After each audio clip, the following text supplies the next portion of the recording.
ಇವತ್ತಿನ ರೆಸಿಪಿ ತೊಗರಿಕಾಳು ಸೇರಿಸಿದ ಸೊಪ್ಪಿನ ಸಾಂಬಾರ್, ಬಿಸಿ ರಾಗಿ ಮುದ್ದೆ. ಸೊಪ್ಪಿನ ಸಾಂಬಾರು ತುಂಬಾ ಟೇಸ್ಟಿ ಆಗಿರುತ್ತದೆ, ನೀವು ಒಮ್ಮೆ ಟ್ರೈ ಮಾಡಿ.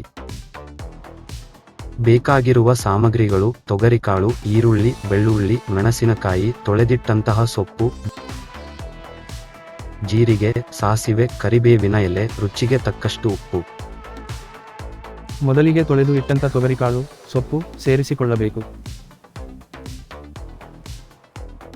ಮೆಣಸಿನಕಾಯಿ, ಈರುಳ್ಳಿ, ಬೆಳ್ಳುಳ್ಳಿ, ಉಪ್ಪು, ಸ್ವಲ್ಪ ನೀರು ಸೇರಿಸಿ ಕುಕ್ಕರಲ್ಲಿ 1 ವಿಜಿಲ್ ಬೇಯಿಸಿಕೊಳ್ಳಬೇಕು.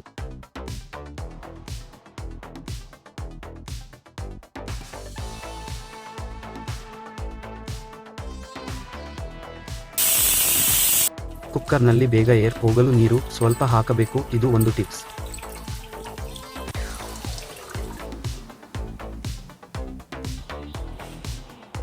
ಜೀರಿಗೆಯನ್ನು ಸೇರಿಸಿಕೊಳ್ಳಬೇಕು. ಕೊಬ್ಬರಿ ಬೇಕಿದ್ದರೆ ಸೇರಿಸಿಕೊಳ್ಳಬಹುದು, ಇಲ್ಲ ಅಂದರೆ ಸ್ಕಿಪ್ ಮಾಡಬಹುದು. ನಂತರ ಬೇಯಿಸಿದಂತಹ ಸೊಪ್ಪು, ಬೆಳ್ಳುಳ್ಳಿ, ಈರುಳ್ಳಿ, ಮೆಣಸಿನಕಾಯಿಯನ್ನು ರುಬ್ಬಿಕೊಳ್ಳಬೇಕು. ರುಬ್ಬಿದಂತಹ ಪೇಸ್ಟನ್ನು ಸೇರಿಸಿಕೊಂಡು ಸಾಂಬಾರನ್ನು ಕುದಿಸಿಕೊಳ್ಳಬೇಕು. ಈಗ ಸಾಂಬಾರ್ಗೆ ಒಗ್ಗರಣೆಯನ್ನು ಸೇರಿಸಿಕೊಳ್ಳೋಣ.